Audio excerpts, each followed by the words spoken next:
მოგესალმები სოფია. მოგესალმები. ძალიან დიდი მადლობა რომ დღეს ჩემთან ხარ გადაცემაში სტუმრად. ასევე მადლობა ამ გადაცემაში სტუმრობისთვის. ჩემთვის ძალიან დიდი პატივია. ალბათ ძალიან ბევრმა არ იცის ვინც გიცნობს რომ სოფია ფსეკალოვა შესანიშნავი ასტროლოგი არის ბათუმელი.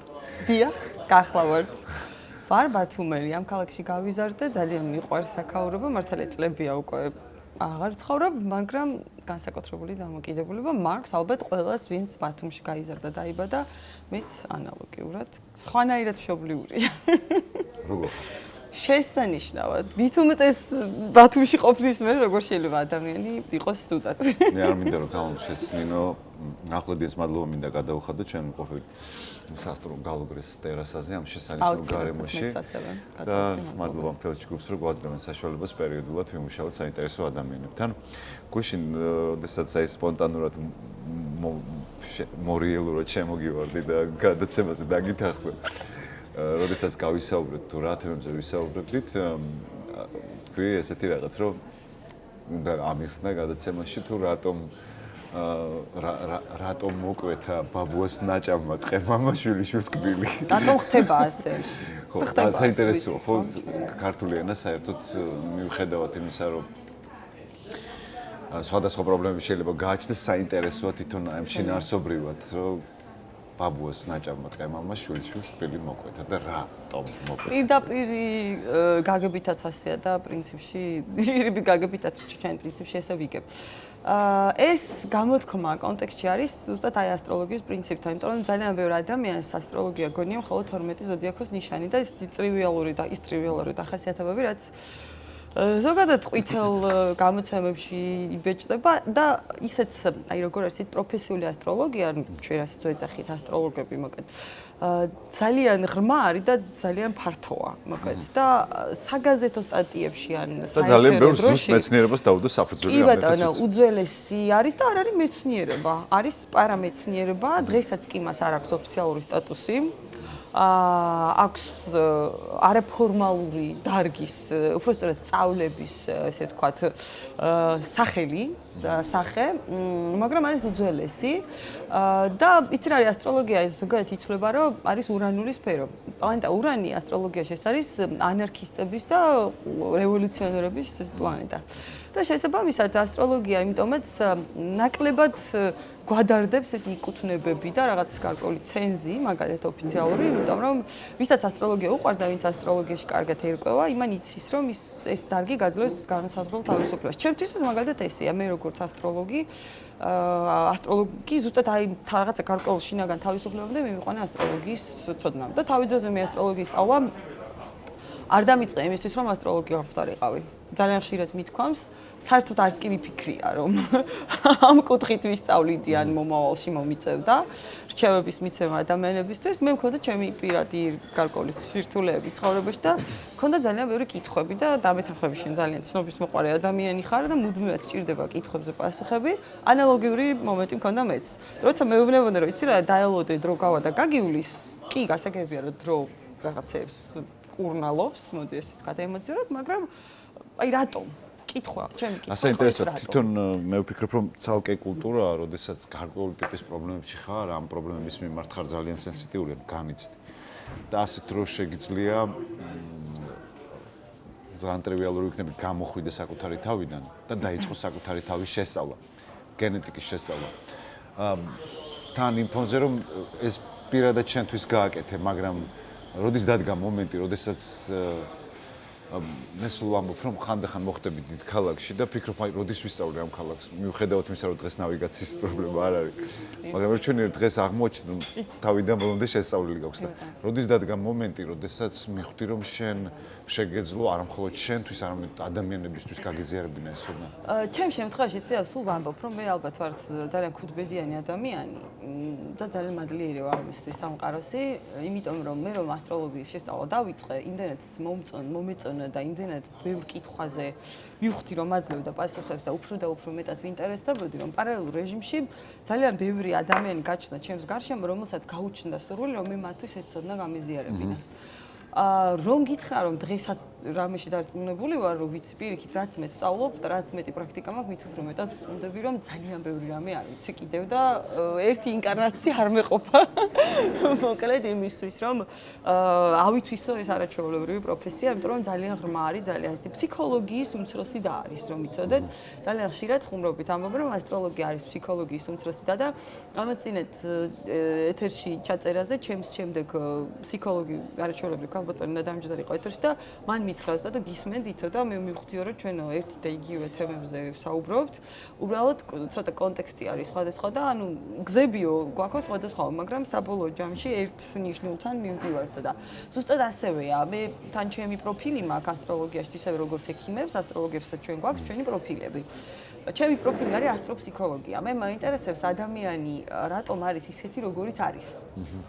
რა ჩანასახი უდევს და აი აქ მივედი ზუსტად აი ფრაზამდე რაც ჩვენ თავში აღნიშნე რატომ შეიძლება მოკვეთოს ბაბუის გინა ბებიის ნაჭამმა მტყემალმა შვილიშვილს კიდევ პატრიარქატულში ვარ და ბაიც ბაბუაზე გავწავიდე არა მხოლოდ დამიჯერე ქალებს განსაკუთრებული როლი აქვს გენეტიკაში იმიტომ რომ ზუსტად ეს კარმული ასტროლოგია და ასტროფსიქოლოგია ზუსტადაც იმას შეისწავლის რომ როგორ მოქმედებს ჩვენი გენეტიკა ჩვენზე და მათ შორის ის წინაპრები და მათი გამოცდილებაც რომლებიც ჩვენ შეიძლება საერთოდ არც კი ვიცით ну შეიძლება გაგებული გვაქვს მათზე, მაგრამ დამეთანხმები ხა თანამედროვე ადამიანმა მაქსიმუმ იცის ალბათ 2 თაობა წინ. ისიც ძალიან რომანტიზირებულად, ხო?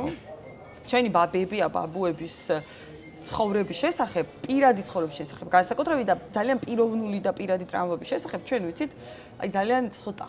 ესე ვთქვათ. ამერც გადაეცემა გენეტიკურ დონეზე. რა თქმა უნდა და ვიცი ძალიან რომანტიზებულად, ანუ ხო ხვდებით რაღაც ძალიან დავარცხნილად და მოკეთ ნაკლებად ვიცით რა ჩონჩხები იმალება აი კარადაში და აბოა შენი კაი კაცი იყო საბოლოო. დამიჯერეთ გენეტიკის კარადაში ძალიან ბევრი ჩონჩხები იმალება და ამის შესახებ სასურველი არ იცოდეს სამომავლობამ. იმიტომ რომ იქ ვიღაც გავკიცხოთ, არა რა თქმა უნდა ჩვენ ადამიანები ვარ და ყველანი უშვებთ შეცდომებს და შეიძლება შენც დაუშვა შეცდომა და შენ სამომავლობას ეს რაღაც შაბლონად გადაეცეს, ან იგივე სცენარი შესთავაზოს შეიძლება სამყარომ, იმიტომ რომ ასტროლოგიური პრინციპით, კარმული ასტროლოგიის პრინციპით ზუსტად ეს არის, რომ მე შეიძლება მივიღო ის სცენარი ცხოვრებაში, რასაც ვერ გაართვა თავი ჩემმა ბაბუამ ან ბებიამ.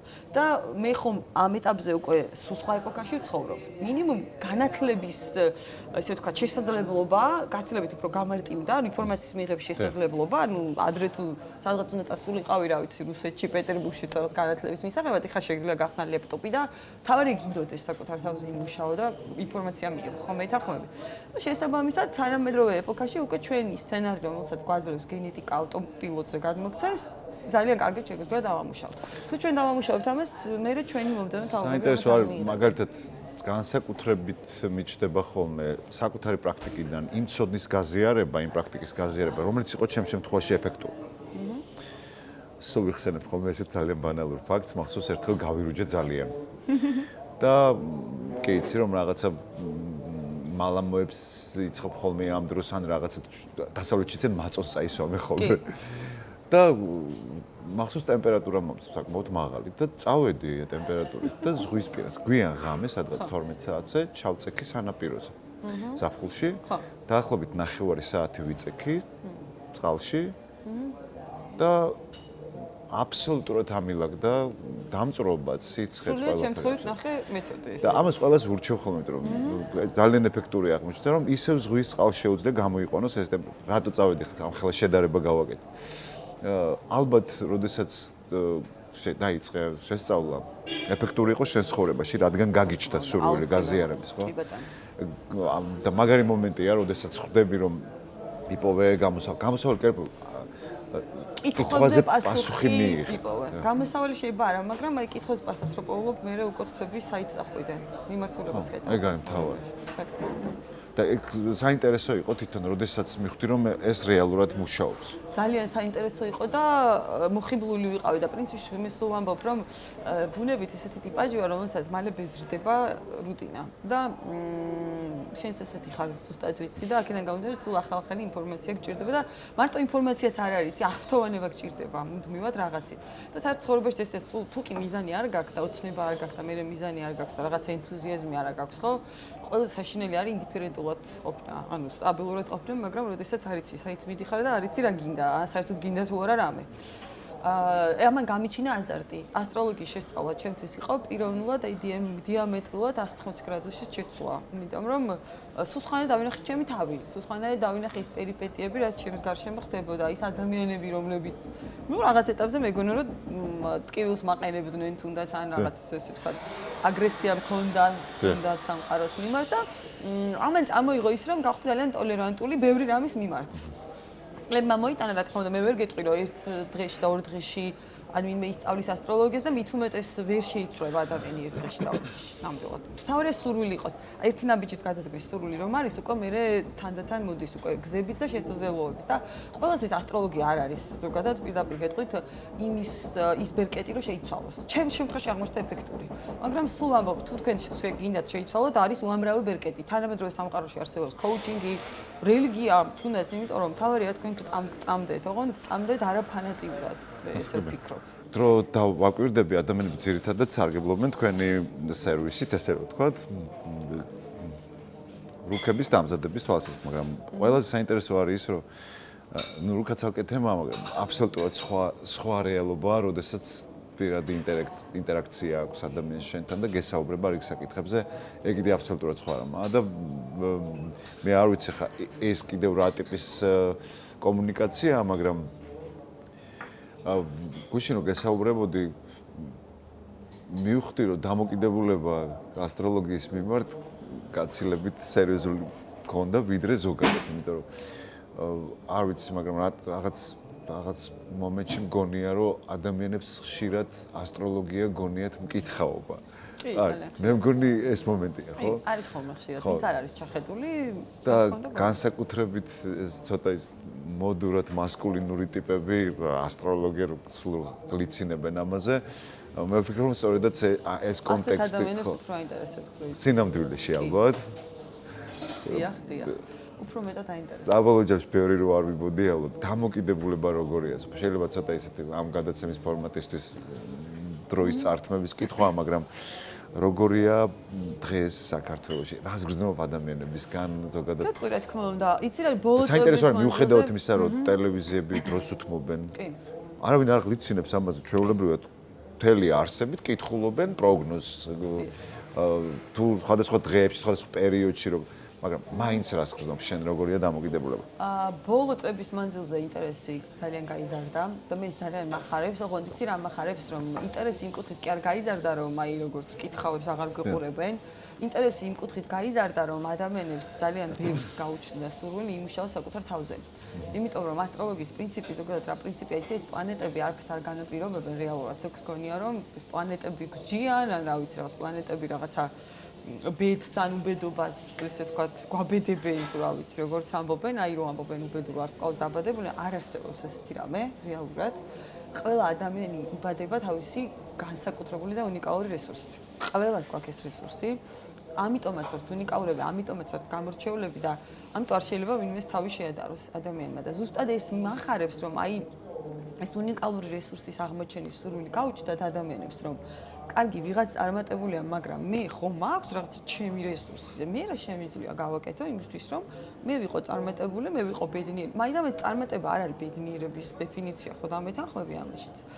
აქედან გამომდინარე ადამიანებს გაუჩნდათ სურვილი გაიგონ რა არის აი ეგრეთ წოდებული მისია, როგორც ჩვენ ასტროლოგები ვეძახით და მისია არის ზუსტად ის, რომ აი როგორ გითხრათ რა გზა უნდა გავიაროთ ჩვენ როგორც სულმა ინკარნაციის პრინციპი, ასტროლოგები ჩვენ ინკარნაციის პრინციპს ვაღიარებთ და ეს ნიშნავს იმას, რომ ჩვენი სულის მოგზაურობაა რეალურად ის ეხლა რასაც ვართ მე და შენ მაგალითად ამ სხეულით ამ ესეთ განზომილებაში და ამ გარემოში ეს არის ჩვენი სულისთვის ერთ-ერთი ასაკობრივი კრიზისი მოდეს გეტყვით როგორც ბავშვები იზრდებიან ვითარდებიან ზუსტად ესე სული გადის ევოლუციის პროცესში ერთ-ერთი ეტაპია ჩვენთვის ეს ეტაპი თუმცა ჩვენ ამ ეტაპს როგორ გავივლით და რამდენად წარმატებულად გავივლით და პლუს ამას რას დავაგროვებთ და რა შევცვლით ნახეთ იმიტომ რომ ადამიანის ნებარი უზენაესი ეს არის ყველაზე მნიშვნელოვანი და სამყაროს კანონზომიერებაც ეს არის, რომ ჩვენი ნება განაპირობებს ყველაფერს. ამას წინ ვერაფერი ვერ დაუგება, ვერანაირი პლანეტარული განლაგება.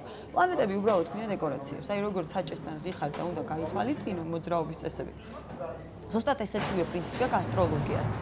აი ეს საჭესთან ჯდომი ადამიანი, ხო? არის ნებისმიერი ჩვენგანი, ანუ თქვენი ცხოვრების საჭესთან ზიხართ თქვენ და ამიტომ ყოველთვის ვცდილობ რომ ადამიანებს ეს აუხსნა, როცა ჩემთან რჩევისთვის მოდიან მაგალითად კონსულტაციისთვის, რომ მე თქვენ ცხოვრებას არ გიცვლით და ვერ შეგიცვლით ვერასდროს, იმიტომ რომ მე არანაირი პრეტენზია არ მაქვს, მე არც ასტროლოგია, არც ყოვლის შემძლე, არც აბსოლუტურად იდეალურია და არც ღმერთია ღმერთმა დაგვიფაროს, რას ლაპარაკობ.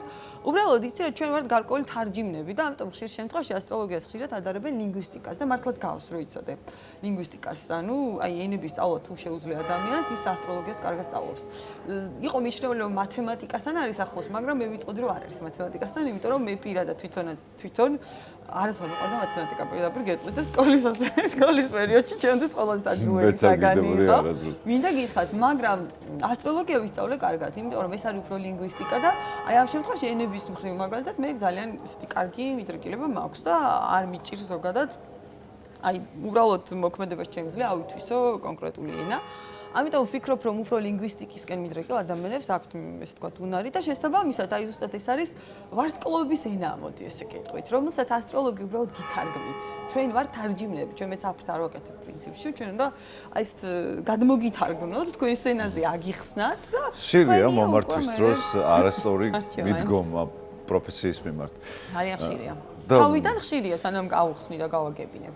მე არა რა თქმა უნდა, თუ ადამიანის გარკვეული ინტელექტის დონე ხელს უწყობს, არა, თუმცა მქონია კურიოზები და ბევრი დამიჯერეთ, როდესაც მიუხედავად ჩემი ახსნა განმარტებისა, ძალიან ესე უყურებენ ამ ყველაფერს, რომ იქ გონიათ, რომ რაღაც ისეთ რამეებს ხედავთ, მაგალითად, ყოფილა რამოდენიმე ესეთი პიკანტური კურიოზი, რომელიც ძალიან ხშირად მithქვამს ინტერვიუებში და ერთ ქალბატონი იყო, მაგალითად, რომელსაც დამირეკა და მითხრა, რომ უნდა დავგეგმოთ საკეისრო, ну თუ გეგმავთ საკეისროს, ამ შემთხვევაში კი ბატონო, კარგი, შევარჩიოთ ამ შემთხვევაში, მაშინ ასტროლოგიურადაც, თუმცა აქაც იგივეს გეტყვით, ასტროლოგი არ გეგმავს საკეისროს და თქვენ თუ გონიათ, რომ საკეისროს გეგმავთ და ყველაზე ყველა მშობლოს ეგეთი ბავშვი უნდა ხო და ამით ახავი.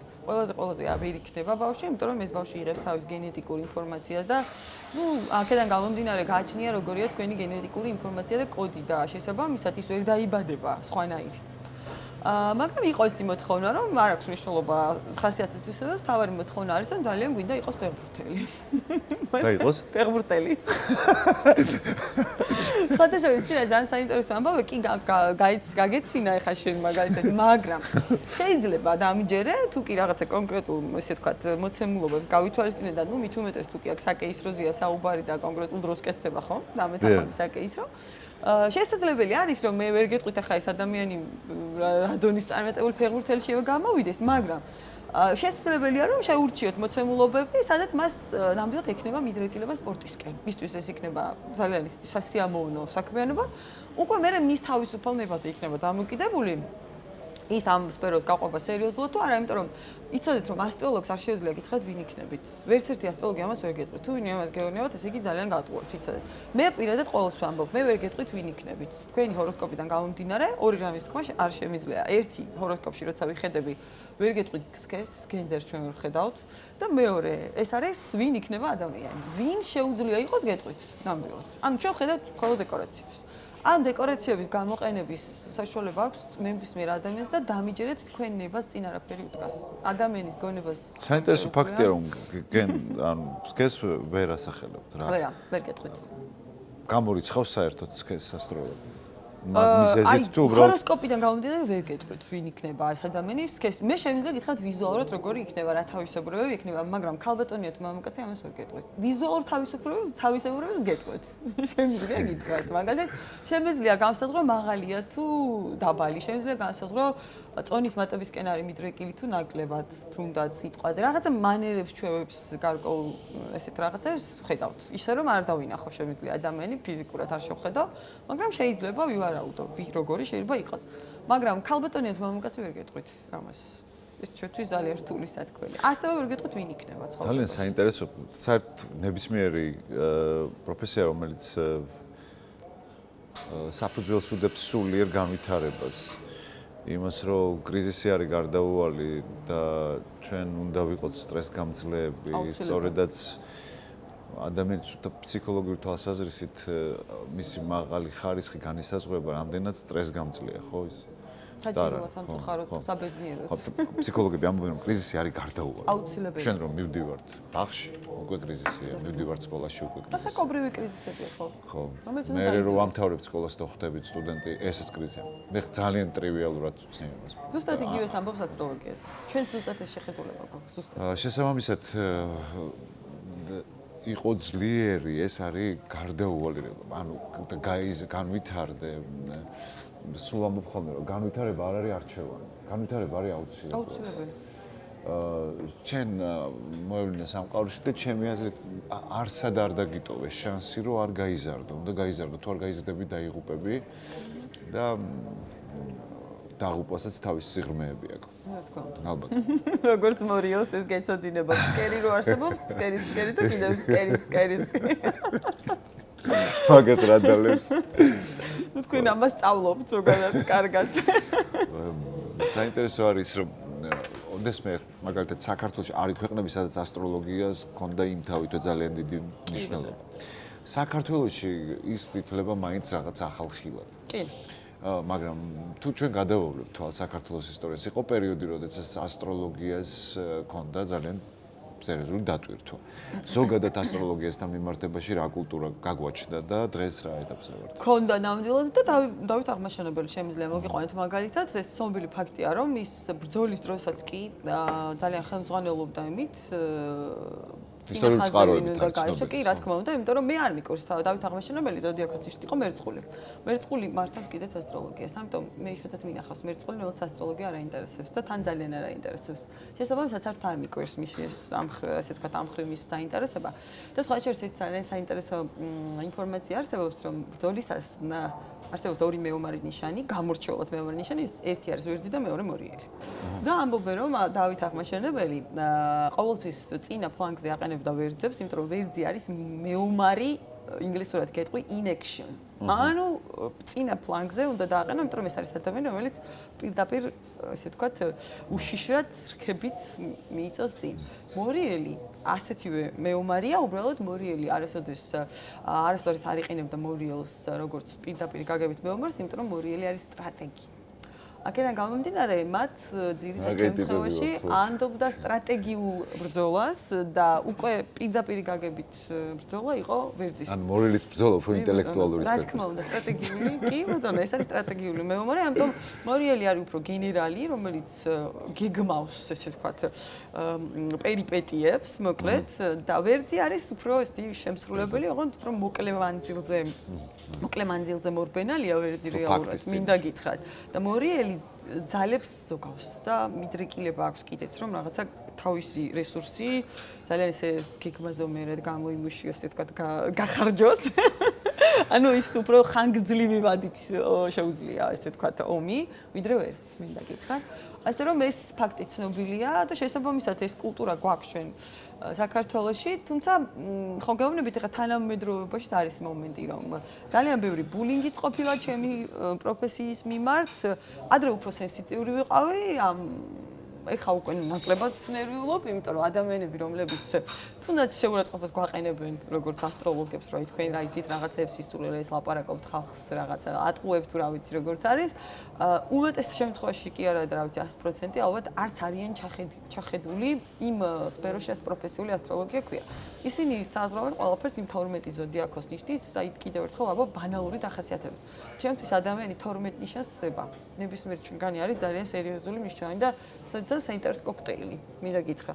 ამიტომ არ მწყნის ესეთი შეფასებები. ყველას აქვს უფლება საკუთარი აზრი გამოთქვას, რა თქმა უნდა, კორექტულობის ჩარჩოებში, ერთნიშნელად პიროვნულ შეურაცხყოფაზე, რა თქმა უნდა, ჯობია რომ არ გადავიდეთ, თუმცა ტოლერანტული ვარ ამ შემთხვევაშიც. საერთოდ ადამიანი დამეთანხმებად, როდესაც არის აგრესიული და თუნდაც აგრესიულად გაკრიტიკებს ხომ, ის რაღაცით თავის ცხოვრებით არ არის კმაყოფილი და ბედნიერი. იმიტომ რომ კმაყოფილი ადამიანი ბედნიერი და მით უმეტეს პროფესიულად შემდგარი ან ცხოვრებისეულად შემდგარი არ ცალია იმისთვის, რომ სხვებს ქვები ესროლოს და ამიტომ აი ასტროლოგია მე შემიცვალა. ნახე ტოლერანტულობა კრიტიკის და თუნდაც აგრესიის მიმართ და ნაკლებად რეაგირებ. ძალიან მინიმალურად.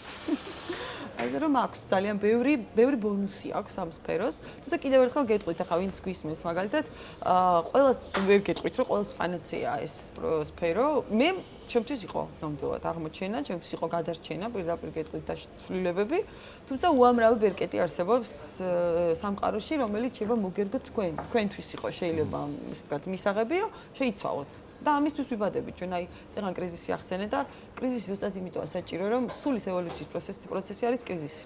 ჩვენ აქ დივანზე წამოსაწოლოთ არ მოვსულვართ. ანუ ჩვენი სული აქ იმისთვის მოვიდა, რომ მიიღოს გამოცდილება და გამოცდილებას კომფორტის ზონაში ყოფნით ჩვენ ვერ მივიღებთ. ამიტომ კრიზისი საჭიროა, შეხედათ უბრალოდ როგორც შესაძლებლობა, კრიზისი შესაძლებლობებია რეალურად, ტრამპლინია. მორიელმა ყველაზე კარგად იცის ეს თქვენ კრიზისის ადამიანები ხართ, ამიტომ მორიელს კრიზისი თუ არ აქვს, იპოვის შექმნის. ამ კრიზისს აუცილებლად შექმნის. ჩიკაში კარიშხალი. რა თქმა უნდა, ჩიკაში მოწყობს კარიშხალს და სამწუხაროდ დაბალ განვითარებული მორიელები ამას ხშირად დაავადების სახით ახერხებენ, იმიტომ რომ გარეთ რომ ვერ პოულობენ ამ კრიზისის განვითარებისთვის, ორგანიზმის კრიზისის სახით ებრძვიან სამწუხაროდ სამყაროს და ეს ყველაზე ცუდი აქვთ მორიელებს, მინდა გითხრათ, თავ გადაეჩვიეთ საკუთარი თავის ჭამას. ყოველთვის ვეუბნები ხოლმე. იმიტომ რომ გარეთ თუ ვინმე ვერ დაგესლა, მე თავის კუძს, ესე ვთქვათ, უკმენს მორიელს ეს პრინციპი აქვს და ეს ყველაზე ცუდი პრინციპია, რაც აქვს მორიელს, მინდა გითხრა. მაგრამ ყველა ზოდიაქოს ნიშანს აქვს თავისი ნეგატიური და პოზიტიური მხარე. ყველა ზოდიაქოს ნიშანს აქვს თავისი მორიელი. რა თქმა უნდა, კი ბატონო, ნუ მორიელს რო სპექტრი აქვს, ესეთი სპექტრი მე ძალიან ცოტა შემხედრია სხვა ნიშნებში, მაგრამ ერთი ყველაზე საინტერესო ხალხია და ძალიან აი ცისარტყელასავით ძალიან ბევრნაირები არიან, ძალიან ბევრნაირი ხალხია. მოკეთ? ამისთვის თქვენს დაბადებული ადამიანები სხვადასხვანაირია. მორიელს აქვს ძალიან ბევრი ქვეტიპი. ანუ ქვეტიპი ფსიქოლოგიურ ქვეტიპებს გულისხმობ და ყველაზე მეტი ალბათ, ვიდრე დანარჩენ სხვა ზოდიაქოს ნიშნებს, რომ ყველა ზოდიაქოს ნიშნებს თავისი ტიპაჟები ყავს. მორიელს ყველაზე მეტი, ყველაზე დიდი არჩევანი აქვს, მინდა გითხრა, აი უკიდურესი ქვედაზღვარიდან უკიდურეს განვითარებამდე და მინდა ერთი ცნობილი მორიელი მოგიყვანო მაგალითად, რომელიც ზუსტადაც არის უმაღლესი განვითარების მორიელი, სულხან საბორბელიანი, რომელიც იყო მორიელის ნიშნით დაბადებული. ეს არის ის ტიპაჟი, რომელსაც ასტროლოგები ჩვენ ვეძახით მტრედს. ეს არის მორიელის ის ტიპი, რომელიც იბრძვის სიმშვიდით. მხოლოდ სიმშვიდით ბრძოლას არის მიჩვეულ, რომ მე მორიელი ვიცით როგორ გესლიან და მეომარი ნიშანია. აი, თუ ამ ლეველს მივახცევთ, ნუ ჩათვალეთ, რომ ეს არის მორიელის უმაღლესი განვითარება. შესაბამისად, ყველა მორიელს, სხვა შორის ასტროლოგია ძალიან უყვართ. იშვიათად მინახავს ასევე მორიელი, რომელსაც ასტროლოგია არ უყვარს. მე მქონდა ერთი პერიოდი სტატისტიკა საიტზე, რომელსაც მართავდი, იქ ყველაზე მეტი სტატისტიკა, ვინც კითხულობდა, უკეთ ჩვენს სტატიებს იყო მორიელი და მერწყული ასევე. ეს ორი ნიშანი გამოირჩევა იმის ინტერესით, ესე ვთქვათ, ასტროლოგიის და ყველაფერი ირეალურის მიმართ, თქვენ ყველაფერი გაინტერესებთ, რაც არის იდუმალების საბოლოოს მიღმა და რაც ხელის გულზე არ ჩანს, მაგრამ არსებობს. გაქვთ რაიმე ესეთი თავშეყრის ადგილი ან რაიმე ორგანიზაცია, სადაც ასტროლოგები უზიარებთ ერთმანეთთან? არა სამწუხაროდ არ გვაქვს. მე პირადად უფრო მეტი კომუნიკაცია მაქვს ჩემს არაქართულ კოლეგებთან, თუმცა მინდა გითხრათ, რომ წლევანდელ წელს მქონდა ძალიან დიდი ბედნიერება გამეცნო თითქმის ყველა ჩემი ქართველი კოლეგა და ვარ ძალიან აღფრთოვანებული, მოხიბლული და რაღაცნაირად ძალიან ის კმაყოფილი ვარ, იმიტომ რომ არ მქონდა აქამდე საშუალება და ერთ-ერთი გადაცემის ჩაწერისას ფაქტობრივად გავიცანი. მოყარე ერთად დავიწყებას. და ჩემც იყოს ძალიან სასიამოვნო აღმოჩენა და რაღაცნაირად ძალიან მისიამოვნო მართლა, იმიტომ რომ ძალიან დიდი პატივისცემით ვარ გამსჭვალული ყველა ჩემი კოლეგის მიმართ და საერთოდ ყველა ადამიანის მიმართ, ვისაც ჩემი პროფესია უყვარს. იმიტომ რომ მე ძალიან მიყვარს ჩემი პროფესია და ჩემთვის ეს არის, არ ვიცი, ესეთი ფანატიურად ვარ შეყვარებული, ოღონდ ცუდი გაგებით ფანატიურობაზე არ გულისხმობ, იმიტომ რომ თავშიც ვახსენე, იმდენად არ მიყვარს რუტინა, რომ ეს პროფესია, რომ ესეთი ამოუწურავი და საინტერესო არ იყოს, ალბათ აქამდე მომბეზრდებოდა. არა და თითქმის 12 წელია მე ძალიან აქტიური პრაქტიკა მაქვს. მომბეზრდებოდა აქამდე. აი მომბეზრდებოდა, მაგრამ არ მბეზრდება, იმიტომ რომ ყოველდღიურად იმდენად ბევრი ახალი შემიძლია აღმოვაჩინე, რომ თუ არ მუშაობ, მაშინ ვსწავლობ, დღესაც ვსწავლობ. და სულ მე ჩემი აზრით პროფესიონალიზმი არ არის, რომ ვისწავლე რაღაც და გავჩერდი. ეს უკვე ნიშნავს იმას, რომ შენ დეგრადირდები აუცილებლად, ეს არ არის პროფესიონალიზმი. პროფესიონალიზმი არის, რომ უნდა მუდმივად ვითარდებოდე და ამ სფეროში, ალბათ ყველა სფერო ეგრეა ჩემი აზრით, იმდენია სასწავლი. მოდუნოთ შრომობდეს. თან იცი რა ის ხო მეცნიერება, ფაქტობრივად პარამეცნიერება და როგორც მედიცინა ვითარდება ყოველდღიურად ახალ-ახალი აღმოჩენები, ჰიპოთეზები, შეხედულებები არსებობს. ზუსტად ესეთი ცოცხალი ორგანიზმია ასტროლოგიაც და ამიტომ იმდენი საინტერესო ახალი მეთოდი აღმოჩენა ხდება, ახალი ჰიპოთეზები არის, რომ უბრალოდ არ შეიძლება რომ ჩამორჩი ამას. და მე მომწონს ძალიან თანამედროვე ხედვები ასტროლოგიაში, რომ არსებობს თანამედროვე ხედვები, არსებობს ძველი სკოლა. მე საერთოდ სინთეზის მოყვარული ვარ. მე ძალიან მიყვარს ძველიც, ახალიც, თანამედროვეც, უბრალოდ უნდა დავტესტო. მე პრაქტიკოსი ვარ. თუ პრაქტიკაზე მუშაობს, უნდა დავტესტო. თუ პრაქტიკაზე მუშაობს, ესე იგი გამოვიყენებ ამას აუცილებლად. ასე რომ, რავი, თუ როცა მეკითხებიან როგორ ვისწავლოთ ასტროლოგიას, თუ ამბობ, რომ მოდი გააკეთეთ ცოდნის სინთეზირება, იმიტომ რომ ასტროლოგია კარგად რო ისწავლო, ალბათ საჭიროა ცოდნის სინთეზირება და პრაქტიკა. ნუ ალბათ ყველა სფეროში ესეა, მე ვფიქრობ სადღაც, ხო? ანუ ბევრი წყარო უნდა, ესე თქვა, დაიღო, გაიცნო კლასიკასაც, იმასაც, ამასაც, თანამედროვე შეხედულებებსაც და ნუ საბოლოო ჯამში მე რაღაცა შენი ნიშა უნდა იპოვო ალბათ.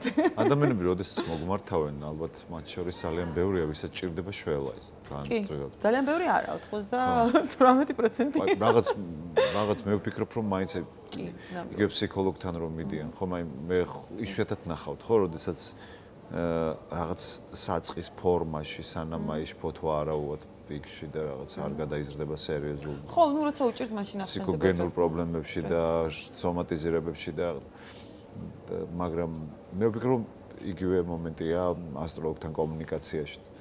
ნამდვილად ესეა. მოდიან მაშინ, როდესაც არის ცეცხლის ალი. ციხში არიან და ვერ ხვდებიან საიდან შეაქანათ. საინტერესო არის რომ მონებრივია რომ მოდიან ასეთ დროს ადამიანს მაინც აქვს მოლოდინი, კერა რომ ეძებს ხსნას.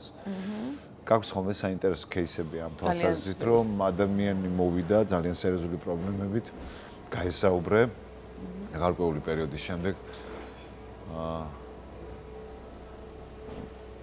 შეიძლება არ შეესაბამება ამ პროფესიას და რა ტიპის კომუნიკაციად გაქვთ ადამიანებთან, მაგრამ გაისაუბრე და მივხვდი რომ არის ძალიან მაყოფილი საკუთარი თავით და ძალიან ხშირია ესეთი სიტუაციები და ზუსტად ამიტომ მიყვარს ჩემი პროფესია, რომ მე ვხედავ შედეგს.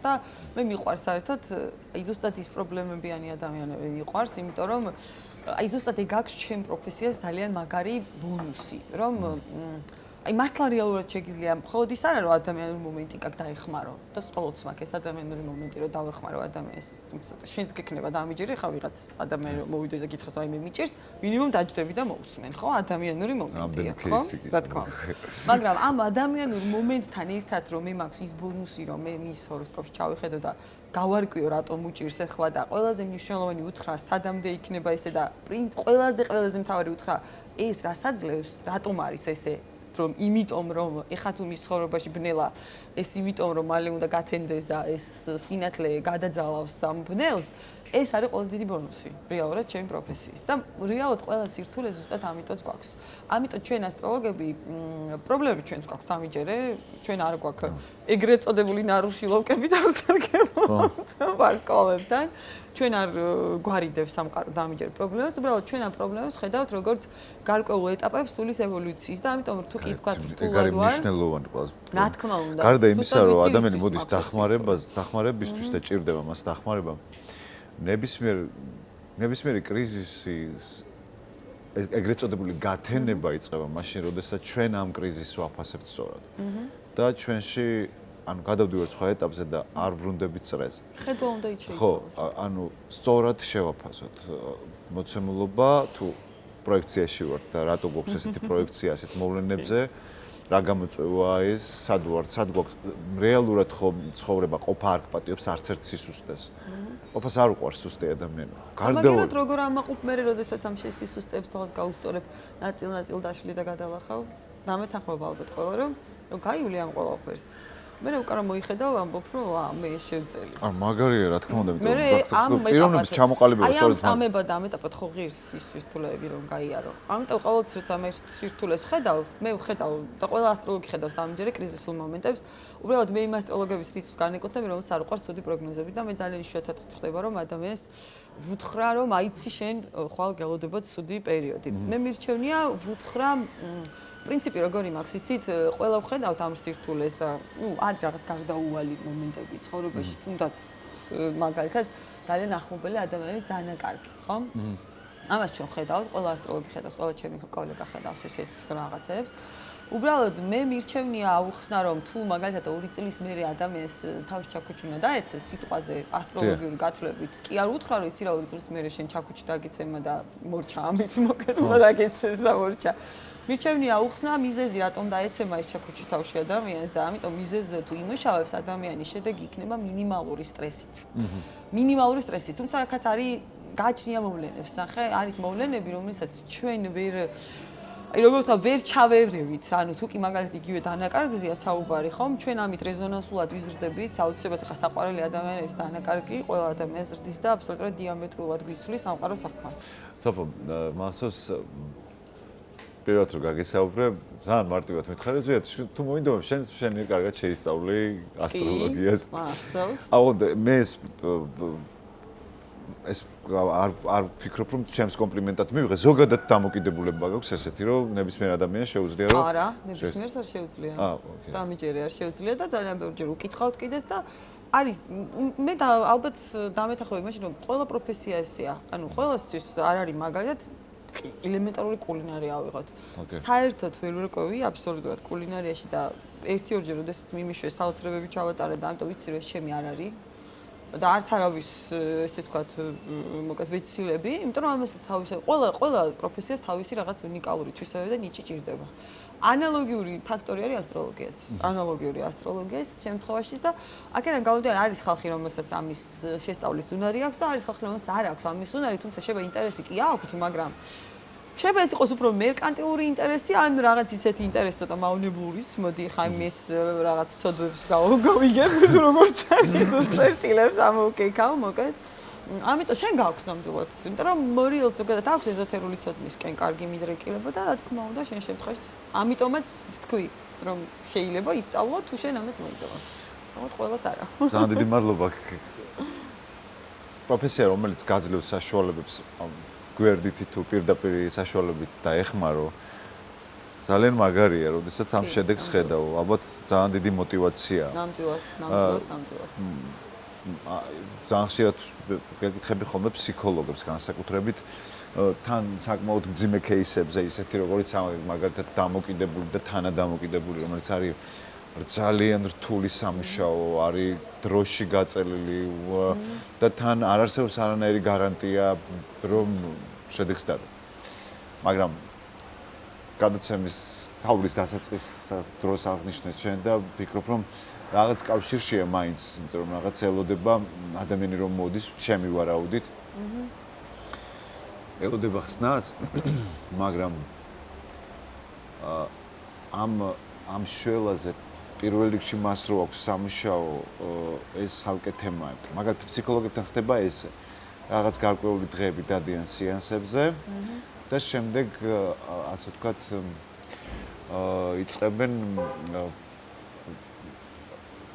იწყებენ კრიტიკას ფსიქოლოგებისას, იმიტომ რომ რაღაც ეტაპზე არის სასიამოვნო ამაზე საუბარი. შემდეგ უკვე როდესაც დგება ეტაპი, რომ შენ უნდა იმუშაო ამაზე, მაშინ უკვე ხდება ავტორიტეტის გაფუჭება. ფსიქოლოგები იწყებენ რომ ვერაფერში ვერ გეხმარება, სისულელეა. ადამიანური მომენტია. ადამიანური მომენტია და ასტროლოგიაშიც იგივე მომენტია. კი არის ასტროლოგიაში ზოგჯერ ესეთი მომენტი, ამიტომ მე ყოველთვის იმიტომ ვხსნი ადამიანს და ვეუბნები რომ ეს არის თქვენი რუქა. რუქა ისთვის არსებობს. რუქა იმისთვის არსებობს რომ უნდა მიყვე ამ რუქას. ну თუნდაც ახლა უცხო ქალაქში რომ ჩადიხარ და გზამკვლევით სარგებლობ ხომ თუ ჯიბეში ჩაიდე და ისე იარე ხო დაიკარგები არა რუქა არის იმისთვის რომ გაგიმარტივოს გზა მაგრამ გზა უნდა გაიარო შენ ასტროლოგიის ზუსტად ესეა შენ გასავლელ ცხოვრებას შენს გასავლელ გზას ვერავინ ვერ გაივლის აქედან გამომდინარე ვცდილობ ყოველთვის აუხსნა რომ უნდა გაიაროთ თქვენ და ამ გზის გავლა არის ზუსტად ის აი ზუსტად ის საპირწონე რა რას მიაღწევთ მე ცხოვრებაში და რეალურად იგივე ვიცი რაც ხდება ფსიქოლოგებთან დაახლოებით ასეთი მსგავსი შეიძლება იყოს ასტროლოგთანაც ხშირ შემთხვევაში თუმცა მე ამის შესახებ ყოველთვის ვაფრთხილებ ეს ერთი და მეორე ეს ისეთივე თემაა მომყავს შეიძლება მაგალითი რომ აი შენ მიხვედი ექიმთან მაგალითად და გაწუხებს ხო რაღაც და ექიმმა დაგისვა დიაგნოზი და გამოგიწერა წამლები შენ წამოხვედი ეს წამლები გადაყარეს ნაგვისურნეში და დააბრალე ექიმს რომ არ მორჩი ხო ზუსტად იგივე პრობლემაა ფსიქოლოგთან მუშაობისას და ასტროლოგთან მუშაობისას იმიტომ რომ როდესაც ჩვენ ვუხდით რომ იცით რა ეს არის ესე და ეს რაღაცა უნდა გაიარო შენ, იმიტომ რომ მის შენს გასავლელ ცხოვრებას ვერ გავიდე, ვერავინ ვერ გაივლის, თუნდაც შენი დედა ან მამა იყოს და ამიჯერეთ. ის რაც შენ სამყარომ დაგაკისრა, ეს არის შენი. ამიტომ ადამიანი უნდა იყოს საკმარისად ძლიერი. მაგრამ აი ეს არჩევანია, ნახე, იყო ძლიერი, ეს არის არჩევანი. არავინ არ იბადება დამიჯერე, კვადრკინა და არჩევანი, რომელსაც ჭირდება მუშაობა. ტრანსფორმერი, რა თქმა უნდა, მუშაობის შედეგად სულის ევოლუცია ხდება ესეც ზუსტად, რომ ჩვენ ვიღებთ ამ რესურსს და ვმუშაობთ. თუ შენ ამბიცია გაქვს, რომ იყო კარგად, იყო წარმატებული და რაც თავია ცხოვრება გაიარო, როგორ გითხრა, აზრიანად, ხო? ეფექტურად. ამ შემთხვევაში ხო, რა თქმა უნდა იმუშაო შენ თავზე, მაგრამ კიდევ ერთხელ ამბობ, არავინ თავზე მათრახით არ დაგადგება, რომ გინდა თუ არა შენ ის ესე გააკეთო და ესე მოიქცე. და ამიტომ ადამიანი აი არჩევანი, ნახე, ადამიანის გზა არის არჩევანი. შენ თუ ირჩევ, რომ სხვამ განსაზღვროს შენი ცხოვრება და გინდა სხვამ მოგიგვაროს პრობლემები, თუნდაც იგივე ფსიქოლოგმა ან ასტროლოგმა, ვერავინ ვერ გიშველის, ვერ ფსიქოლოგი გიშველის, ვერ ასტროლოგი და ვერ ჯადოქარი. ძალიან საინტერესო მესიჯი დაუტოვე მაყურებელს გადაცემის მიწურულს, რომ ადამიანი არის არჩევანი და ადამიანი არის პირველ რიგში ის არჩევანი. ვიყოთ რეალისტები რა და ვიცხოვროთ რაციონალურად. ჩემ მეგობარი ნონახი და შელი მეუბნება, რომ რეალობა არის ერთადერთი რაც გადაგვარჩენს. ჩვენ ყველა ვარიანტში გვიწევს, სულ ამბობ ხოლმე ამას, რომ რაც უფრო თვალს არიდებ, რაც უფრო არ აქცევ ყურადღებას ამა თუ იმ პრობლემაზე. მით უფრო ცირდება დრო მის და მით უფრო მეტად გტკივა. ხო, და მით უფრო ცოტა დრო გრჩება იმისთვის, რომ ეს პრობლემა მოაგვარო და სული ზრდის პროცესია. აი ეგ არის ერთადერთი ალბათ რის ყველაზე მეტად მჯერა, რომ ნებისმიერი გამოწვევა გადაცემაში, პროექციაში არის ჩვენი პროექცია. რა თქმა უნდა. და ჩვენი სისუსტეებია, რომელიც აუცილებლად უნდა ჩვენი და გადავლახოთ ამა თუ იმ სხეულში. რა თქმა უნდა. და ეს არის კარგი რა, ანუ გენეტიკის თემაც არის აქვე და ამიტომ ყველა ადამიანს ვეთქვი, რომ თქვენ რომ ცხოვრებას გადიხართ, თქვენ მარტო თქვენ თავზე არ ხართ პასუხისმგებელი და ზუსტად იმაზე ხართ პასუხისმგებელი, რა ინფორმაციას იღებენ თქვენი მომავალი თაობები და რეალურად თქვენ შეგიძლიათ გაიაროთ ძალიან ნაყოფიერად თქვენი ცხოვრება და ძალიან სერიოზული გენეტიკური მემკვიდრეობა დაუტოვოთ თქვენს მომავალ თაობას და მართლა აი რადიკალურად და დიამეტრულად შეცვალოთ შეიძლება გენეტიკის კოდი და ინფორმაცია ყველა ადამიანს შევს ეს რო იცოდეთ. მე თუ აქ რაღაც გავაცნობიერე რომ რაღაცის გამო რომლის გამოც ჩემი ბებია და ბების ბები იტანჯებოდა მაგალითად და მეც იგივე თემა შევხვდა და მე მივხვდი რომ იცი რა არ უნდა დავიტანჯო და შევხედო უნდა ამ პრობლემას როგორც პრობლემას ავიღო ხელში და მოვაგვარო ჩემი მომდევნო თაობები ამ პრობლემის გარეშე დაიბადებიან. აღარ შეხვდება თქვათ ეს პრობლემა. ეს არის ასტროლოგიის, კარგული ასტროლოგიის პრინციპი, რომ გენეტიკური კოდი იცვლება. იმიტომ რომ იცვლება აღქმა, მენტალობა იცვლება და ეს გადადის მე უკვე შთამომავლობაზე, ჩვეულებრივ გენეტიკურად იღებს ეს ინფორმაცია. მე არ ვიცი რამდენად გასაგები იყო მათთვის, რომ გისმენდი ახლა და პრაქტიკულად იმდენად საინტერესოდ საუბრობ, რომ ყველა კითხვაზე პასუხი მოდის. ეგ მაგარია ძალიან. ძალიან დიდი მადლობა რომ დღეს ჩემთან იყავით. ყველაზე არა, მაგრამ ბევრზე. ძალიან ყველა კითხვაზე პასუხი არ ჩვენ ვიცით ასტროლოგებმა, მეგობრებო, არ გეგონათ არ ვართ იდეალურები ჩვენ. ყოველ შემთხვევისათვის სასიამოვნო მოსასმენია ძალიან რასაც საუბრობ. ჩემთვის სასიამოვნო. ბოდიში მინდა მოგიხადო, იმიტომ რომ სადღაც არის 12 საათი და მე მგონი ამ დილით ყველა ტიპის ხმაური შემოვიდა გადაცემის ჩაწერის დროს, იმიტომ რომ ტერასაზე ვარ და მაყურებელი ალბათ ამას გაგებით მოეკიდება. ხო, ძალიან დიდი მადლობა რომ პროექციაში ყავით, თუმცა ძალიან დიდი მადლობა საინტერესო საუბრისთვის და ძალიან ტრივიალური ვიქნები, გელოდებით კიდევ ბათუმში. აუცილებლად. ჩემთან იყო სოფია ბზეკალოვა, არაჩვეულებრივი ასტროლოგი, სტუმრად. ჩვენ ყოფებოდით სასტუმრო გალუგრეს ტერასაზე. წარმატებებს გისურვებთ და ნახვამდის.